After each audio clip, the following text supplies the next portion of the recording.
Nous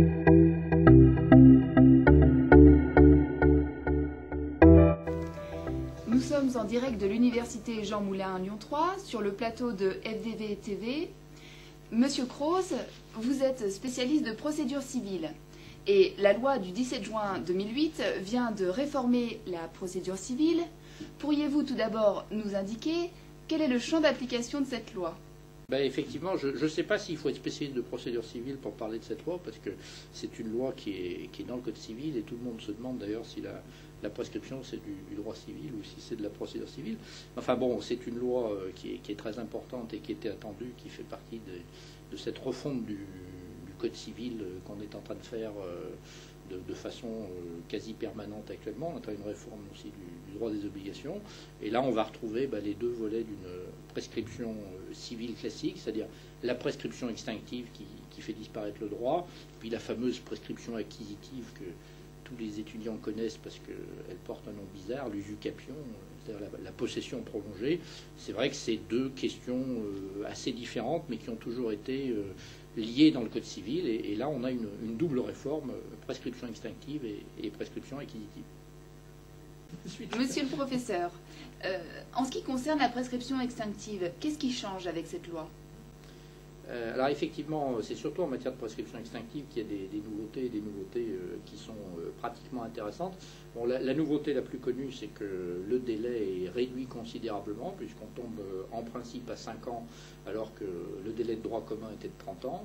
Il y a même en matière commerciale une réduction du délai qui était de 10 ans, qui tombe aussi à 5 ans. Donc c'est une vraie nouveauté. Bon, cela étant, il subsiste des prescriptions à la fois plus courtes et exceptionnellement plus longues. Et puis il y a l'autre nouveauté, c'est le délai butoir, c'est-à-dire que de toute façon, même si le délai est suspendu, s'il est interrompu, bien 20 ans après la naissance du droit, le droit sera définitivement éteint, c'est-à-dire qu'il y a un véritable droit à l'oubli qui sera consacré par ce texte. Et puis il y a des nouveautés qui sont beaucoup plus techniques mais qui sont très importantes, qui permettent aux parties d'aménager la prescription avec un certain nombre de limites, c'est-à-dire que de toute façon on va toujours protéger le consommateur, on va protéger le salarié, etc. Mais on a une possibilité de jouer sur les causes d'interruption de prescription, une possibilité de jouer sur la durée de la prescription, et je crois que ça intéressera beaucoup les gens qui rédigent des contrats. J'ajoute une dernière chose, c'est que comme avant, le juge n'est pas tenu de relever d'office le moyen soulevé de la prescription. Donc je dirais que c'est une jolie toilette du droit de la prescription. En tant que spécialiste de procédure civile, pourriez-vous nous dire le fond de votre pensée? Est-ce une bonne ou une mauvaise réforme?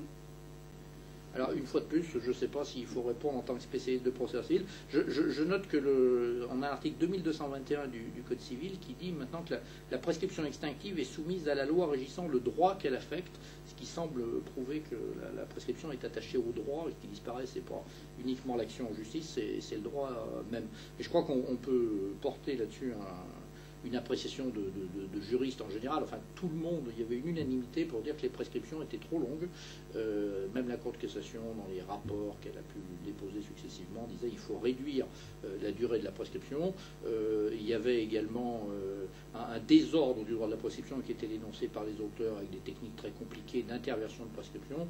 Donc c'est quand même une loi de simplification, et je pense que les lois de simplification du droit, même si c'est pas spécifiquement une loi qui a cet objet, il y a des lois qui s'appellent loi de simplification du droit en tant que telles.